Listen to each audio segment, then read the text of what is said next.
you're impressed with Camille Zapata's? I'm impressed because I did also see like somebody analyzing like who Gavin Newsom is and like why it's so easy for him to do what he does, right? Because like if you are somebody who is part of like a marginalized community and you on the come up and you're like AOC, right? You're like you're there, you have this platform.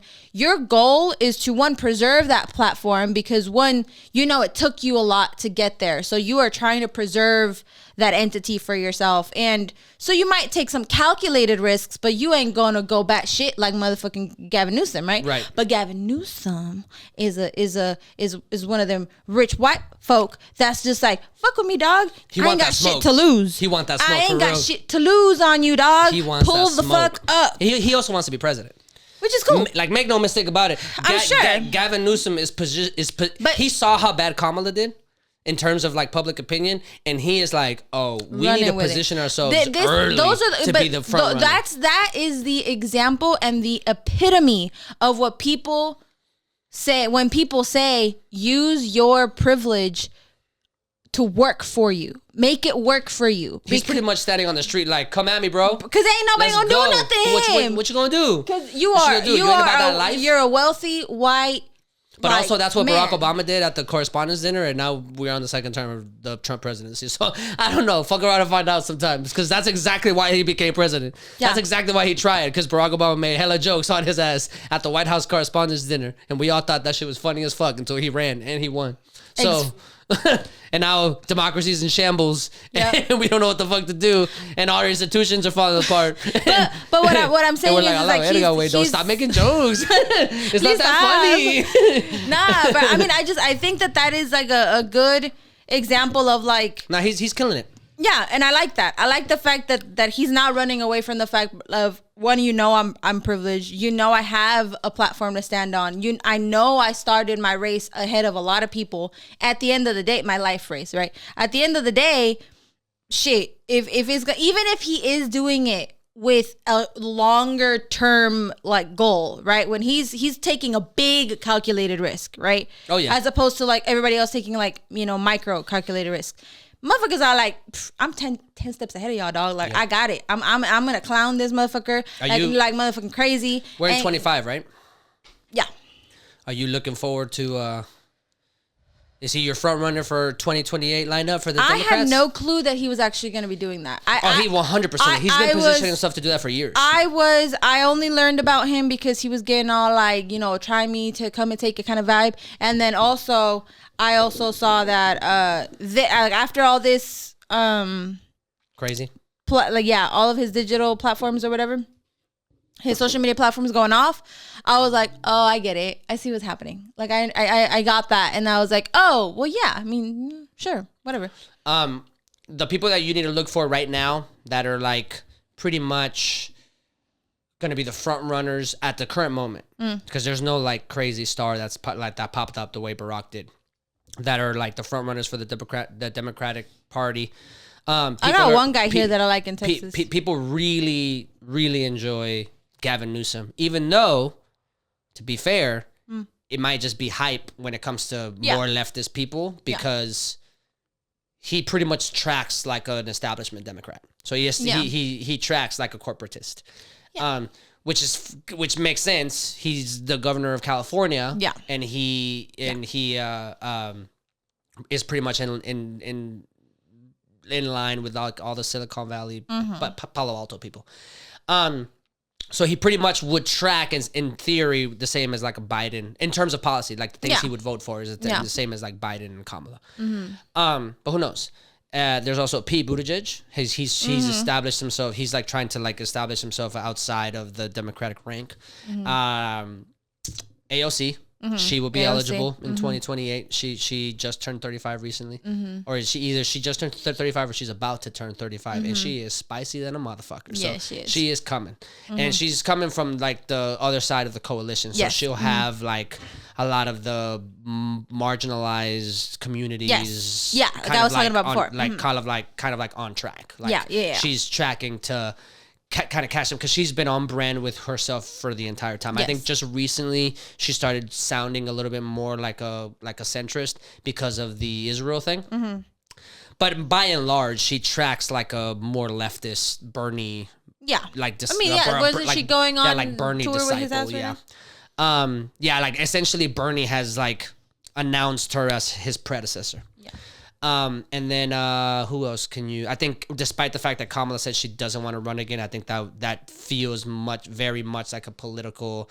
I want to feel what it's like to be a working class person, so that I can try to run again. I think that she pretty much tracks as somebody that's gonna try again. And if the Democratic establishment puts her back on again, it just means that they haven't learned their lesson. Yeah. But the DNC is by and large still very much rigged. Yeah, because like 1,000%. Yeah, these people are like, they just should have known better. Yeah. Than to put her back in and to not let an actual like ranked choice vote for the Democratic primary after Biden dropped out. But I mean, that's neither here nor there. But those are like the people that are right now are pretty much like they keep constantly thinking about in the polls. It doesn't mean that somebody might not pop up. I mean, right now, Beto O'Rourke always gets Beto's named. there. So here for Texas specifically, there's Beto. I know there's James Tallarico. I don't know if you know who he is. He's like he's an interesting James who? Tallarico, I think is his name. Tallarico, something like that. What does he do? He is a he's something here in Texas. I think a representative or something. To an extent. Fact check me on that. Put it on screen or something.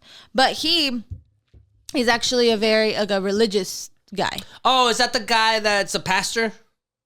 It's like the short guy, clean cut hair. Yeah, he's son of a pastor. Like, he's like going to churches and shit. He looks real clean cut. He looks like a big square. He's the son of a pastor. Yeah, yeah. He looks. He looks like the SpongeBob Square dude. Remember? Do you even? I think I know who you're talking about. Yeah. So, can you show me a picture of him real quick? Yeah, I'll show you. I think it's like this. It's that like small white boy. Yeah. They're like and he's been going on and on about how like James Tallarico. Oh yeah. He's the guy. I think he is a pastor.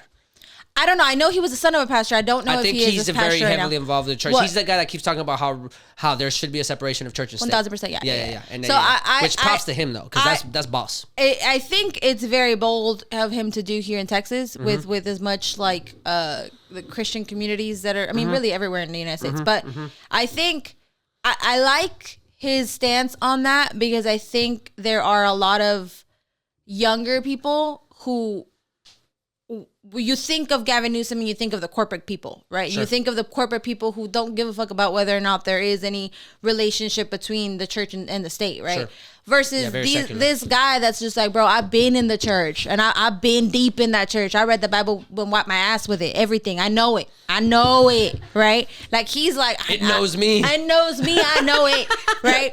And he's like, he says it really straight up and appeals to a lot of the even like, I would say middle-aged and somewhat older folk that are like disillusioned with a lot of the shit that's been happening within their communities, right? And so I think him being a person who has like an extensive knowledge about that and is like pioneering this really, really big, not pioneering, but he's like, going for establishing that he thinks and more people should think that there should be a separation between church and state, like a definitive one that is very clear and cut that says you cannot cross this line.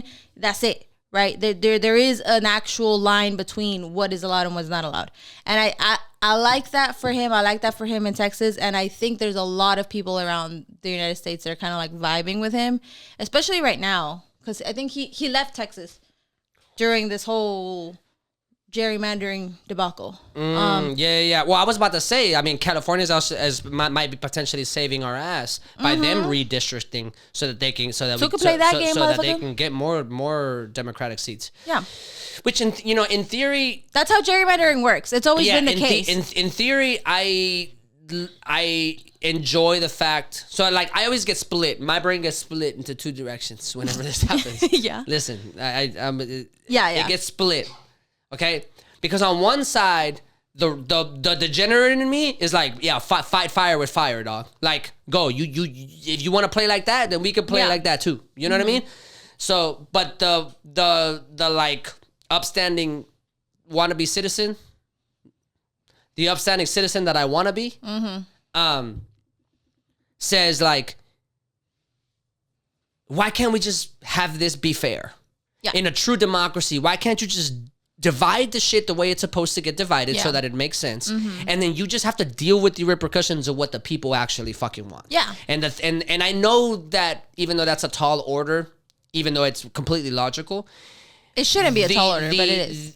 But it's a tall order because people just want power. Yeah. So it doesn't surprise me, but there's a part of me that says that, like, one of my first thoughts in my head is, we shouldn't even be having this conversation. We should be fucking adults about what is going on and deal with the fact that y'all got some loser ass shit policies that nobody fucking wants, and y'all just want to cling on to power as much as possible and scapegoat people that are marginalized and as a scare tactic to try to make people vote for you that don't know any better. Yeah. Right? Which is probably the most concise way that I've ever said that they ain't shit.